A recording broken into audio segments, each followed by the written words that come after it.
Hey everyone, I hope you all are having a great day today. Today I'm going to be talking about certain emotions that we think are sticky, gooey, awful, that make us feel like we are not nice people and we don't deserve good things in life.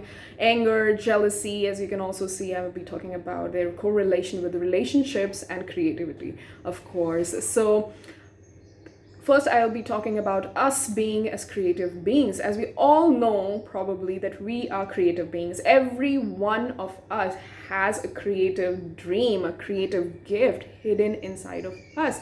No matter if we have already explored it or we know what it is but we can't do it, we cannot execute it, but or we haven't yet explored it. So but that gift, that creative DNA is already in you, as it has been mentioned in Genesis, where God said that let us make man and also women, man and woman in our image. God himself being the great creator, created us in his image as creative beings. What I feel is that we were created to co-create with God. But however, this was our original mandate, and we all know the story that Adam and Eve, they kind of like fell, and then everything got messed up, and since then this cleaning process, or not the cleaning process, this restoration process had started, and this kind of messed up everything.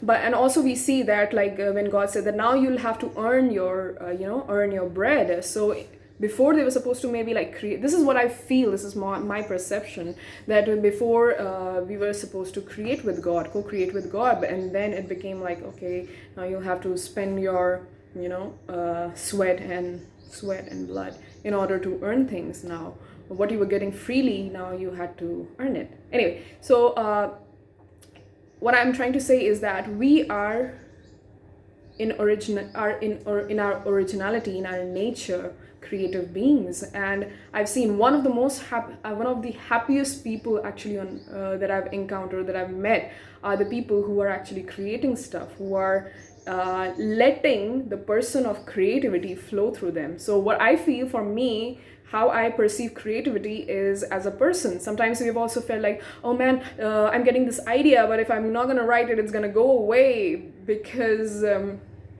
I feel creativity is a spirit, it's a person. So we can either allow this person of creativity to flow through us. Also, I feel like creativity is an aspect of who God is, and if we let God flow through us, we're also letting, or I can say vice versa. If we let creativity flow through us, we are letting God flow through us. We're letting His ideas flow through us, and the emotions actually that I have felt the most rejected and dejected, like for example, anger. For example, anger. People think, or in many societies, in many families, in many areas, anger is an emotion that is very much shunned and abhorred by the society, and also by an individual. Like when you feel angry, when sometimes a person feels angry, they feel like, maybe I'm a bad person, maybe I need therapy, maybe I need something, like I need to go to see a doctor, or I don't know, like I need to fix this thing. Actually, emotions, in my perspective, were not, they are indicators. Any kind of emotion is an indicator, and especially anger. And the second one is jealousy. I feel like they are the emotions that we need to pay attention to a lot. They don't need to be acted out, but they need to be acted upon. That's what I feel. So if we act out anger, that's not good. That, I would say that there is no self-control then. But if we are feeling angry, we need to pay attention. It's like anger is kind of like a messenger. It's trying to tell us something. So when it comes to creativity, anger is trying to tell us that it has been a really long time you have been procrastinating this thing. You need to move yourself up and start doing it. So what has happened is that when I just feel like this anger, like I'm just so tired with my own self, like with my own thinking, then I just feel this anger, and I just like start cleaning up my room and everything, and then I just rearrange everything, I reorder everything, because I want to do something, I want to create something, even if it's like I want to read, or even if I want to write something, I just need to remove everything that's in the way. And anger actually does that. And in physics, if you were a science student, you might have read that whenever, for example, if a bed is kept in a place for a very long time, what happens is that at the microscopic level, the atoms, they get attached to each other, they are like glued together.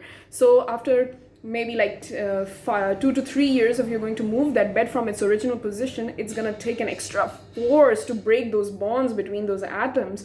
So and then once it deglues, the bed will move forward, like very easily for you, with just like a small amount of force. So for me, I feel like anger, before I used to feel like I'm a bad person if I'm feeling angry, but now after much paying attention to my emotions, I realize that it's an indicator. It's trying to say that maybe the old pattern is not going to work anymore, I need to move forward. Maybe there is something that is dying in me, meaning whereby there is an old thing that is dying in me and something new is taking birth, and I need to, and birthing, since it's painful, so I'm feeling this anger. When it comes to relationship, I've realized that usually it's an indicator of boundaries. So when you're feeling angry, and if you're feeling angry, that usually means that your personal space or your boundary is being illegally violated by someone else,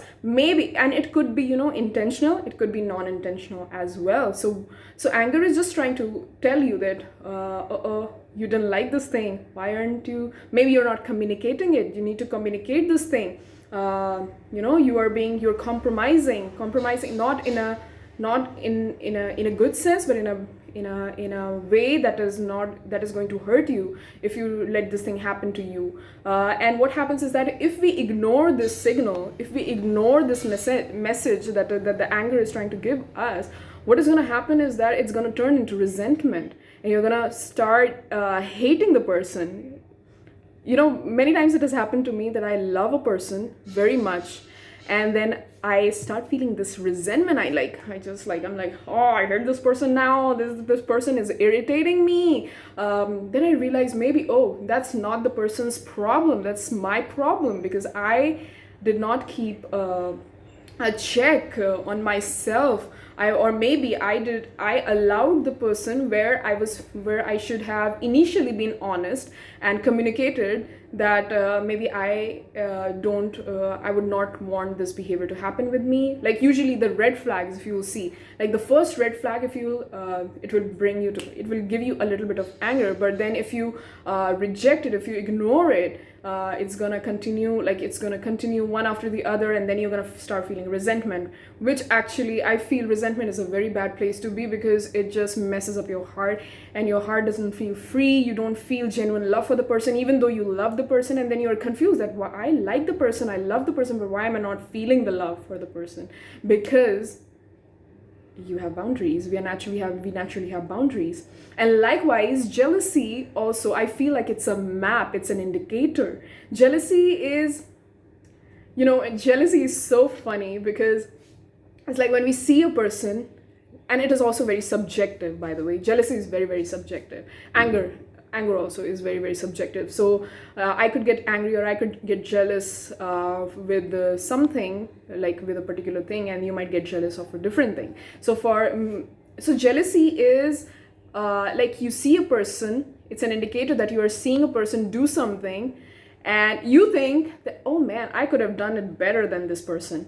I could have done this thing better than this person, and I'm so jealous. Like when it comes to creativity, when it comes to work. So usually when I realized that I used to feel jealous of people who used to make these amazing paintings, and I used to think, oh man, I can paint better than them. But I am just not gonna paint my own painting. I'm not gonna get over my fear of perfectionism and try and draw maybe even a stroke, because I was a perfectionist, so I wanted everything to be perfect. So that meant that I am not gonna try, even like if someone is a perfectionist, they're not even going to go and draw a line that may be crooked. Yeah, so it was such a hindrance to me, and but I would feel jealous of the people who were just naturally doing what they're called to do. They were just painting. They were letting this creativity flow through them, and I was fearful of creating my own thing. And because to put it in a better way, jealousy is a mask. Jealousy masks fear. So jealousy is something that we can always like. These emotions, we can pay attention to them. Of course, they are indicators, but they are not our masters. We have to be very, very clear with that. These emotions, they need attention, not attention. They're communicating something. We can okay, we can maybe translate and understand what they're trying to say to us and work on it instead of acting or working them out on someone. Being angry out on someone is not a good thing, because even in the Bible it says, that in anger righteousness of God cannot be revealed. So but if you're feeling angry, that means you need to maybe understand, or maybe just put it under your not binoculars, microscope, and study it a little bit, that why you are feeling this. So, and jealousy itself is an indicator that you are a creative person. It's a good thing if you just try to pay attention to what it's saying, because it will tell you that you are a creative person. You were meant to do this. Or maybe there are some people who are jealous of other people who write good stuff. So it means that there is a writer hidden in you, there is an actor hidden in you, there is a singer hidden in you, and you're feeling jealous of that person because you have this creativity inside of you that wants to flow out through you. There's this aspect of God that wants to flow out through you, and you are just letting your own fear, your own thinking stop it. And when someone else is doing it, you're feeling this awful emotion, and you're feeling like, I could do better than that. So yeah, it needs to be paid attention to. And definitely, and these things, emotion is not our master, the anger is not our master, jealousy is not our master. They are our servants. They serve us to make decisions for ourselves, to make choices for ourselves. So yeah, so this is what it is about jealousy. And when it comes to relationship, and if you're feeling jealous, usually jealousy, I can't, like, it's just funny for me, because we want love from each other, right? And if I'm not able to communicate that, oh, I want love from you, or I want attention from you, I want to, like, instead of communicating this thing, I'm being jealous. And then I'm just like, I'll not talk to this person. Yeah, I don't like it. I don't like this person. So instead of saying that you want attention, you want love from this person, you just label the jealousy. If you don't pay attention, if you don't receive it as a messenger, you're hiding your own, need for love, from that particular person, and you feel jealous when they talk to someone else instead of you. So yeah. So this is what I think I wanted to talk about. I hope this helps. So emotions, they are indicators, they are messengers, they are not our masters, but they cannot be shunned, because as we have a body, even physically we have a body. If we feel pain, it's not a bad thing. If you're feeling pain, it's just a messenger. It's just telling us that, man, maybe you are keeping your hand on the fire, is gonna burn you because it's hurting you. So that pain is just gonna tell you that remove your hand so that you are not hurt.